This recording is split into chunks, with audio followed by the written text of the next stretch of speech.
आगे बढ़ते हैं। लोकसभा चुनावों के लिए प्रधानमंत्री मोदी ने वाराणसी से अपना नामांकन दाखिल कर दिया है और पीएम मोदी लगातार तीसरी बार काशी से चुनावी रण में हैं। नॉमिनेशन के पहले पीएम मोदी मां गंगा का आशीर्वाद लेने पहुंचे और नामांकन के बाद जो तस्वीरें देखी गई वो ये बताने के लिए काफी है कि काशी एक बार फिर मोदी को आशीर्वाद देने के लिए तैयार है। रिपोर्ट आपको दिखाते हैं।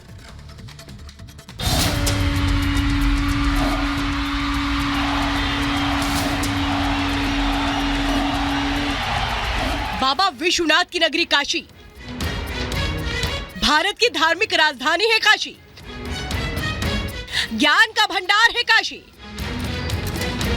10 साल से प्रधानमंत्री मोदी का कर्म क्षेत्र है काशी। साल 2014 में प्रधानमंत्री मोदी काशी के प्रतिनिधि बनने आए थे। प्रधानमंत्री मोदी को मां गंगा ने बुलाया तो काशी के लोगों ने बाहें फैलाकर मोदी को अपना लिया। बाबा विश्वनाथ की कृपा से नरेंद्र मोदी 2 बार देश के प्रधानमंत्री बने और अब तीसरी बार प्रधानमंत्री मोदी ने बाबा विश्वनाथ का आशीर्वाद लेकर अपना नामांकन दाखिल किया। नॉमिनेशन से पहले प्रधानमंत्री मोदी मां गंगा के तट पर पहुंचे, विधि विधान से पूजा अर्चना की।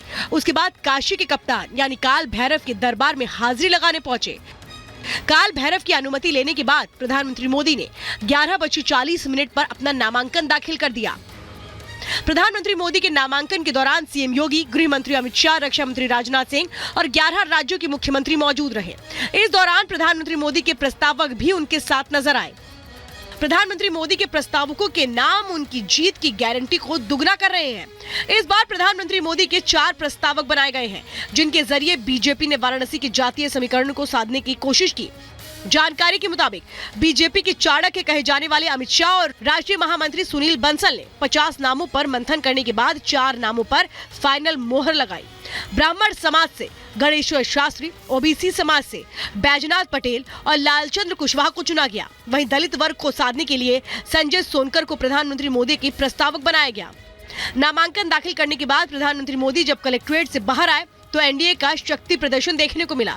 प्रधानमंत्री मोदी के साथ गृह मंत्री, रक्षा मंत्री, 11 राज्यों के मुख्यमंत्रियों के साथ साथ सहयोगी दलों के नेता भी दिखाई दिए। नॉमिनेशन में पहुंचे इन नेताओं में प्रधानमंत्री मोदी की जीत और 400 के टारगेट को हिट करने का दावा किया।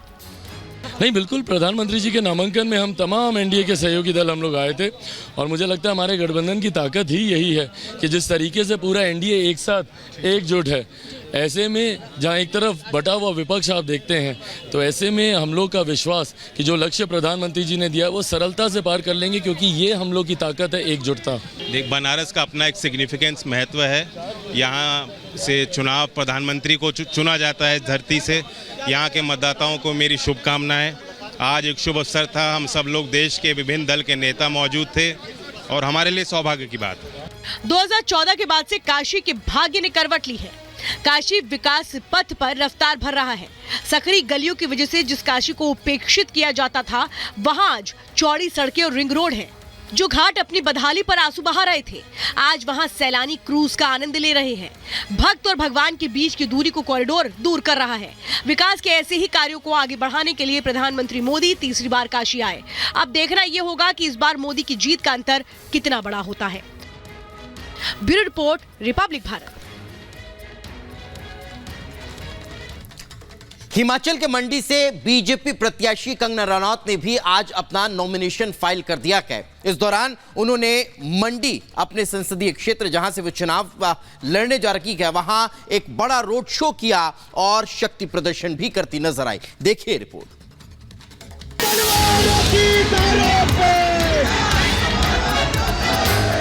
सड़कों पर हजारों की संख्या में समर्थक,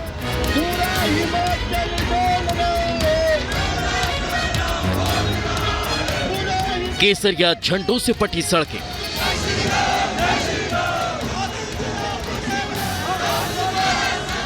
फूल और मालाओं की बारिश, नारों से गूंजती मंडी की वादियां।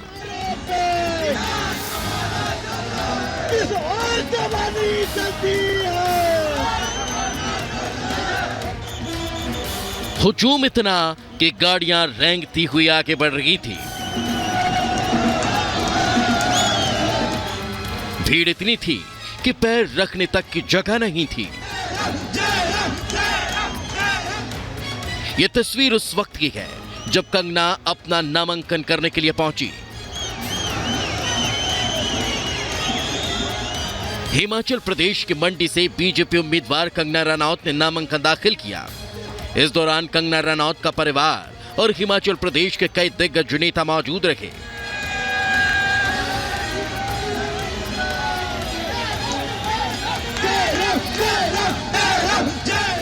नामांकन से पहले की यह तस्वीर शायद ही पहले कभी हिमाचल की वादियों में देखने को मिली होगी। शायद पहली बार होगा जब हिमाचल में किसी नेता के रोड शो में इस कदर लोगों का हुजूम उमड़ा हो।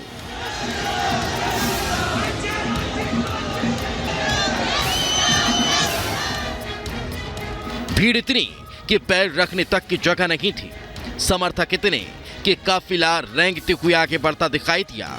जहां भी नजर पड़ी सिर्फ केसरिया झंडे ही नजर आए। इस रोड शो के जरिए कंगना रनौत ने जहां अपना शक्ति प्रदर्शन किया तो संदेश देने की कोशिश की कि चुनावी जंग जीतना विरोधियों के लिए आसान नहीं है। कंगना रनौत ने रोड शो करने के बाद मंडी से नामांकन किया।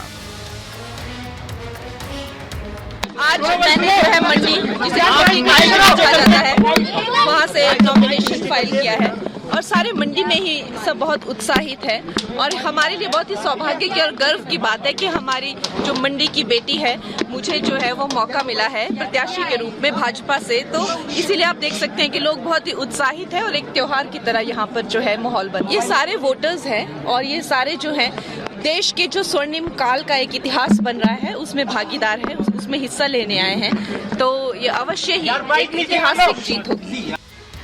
आपको बता दें कि कंगना रनौत का मुकाबला कांग्रेस के विक्रमादित्य सिंह से है। मंडी लोकसभा क्षेत्र में 7वें चरण में 1 जून को वोटिंग होगी, लेकिन देखना यह होगा कि कंगना रनौत विक्रमादित्य सिंह को चारों खाने चित कर पाएंगी या फिर विक्रमादित्य सिंह अपना किला बचा पाते हैं। Bureau report, Republic Bharat.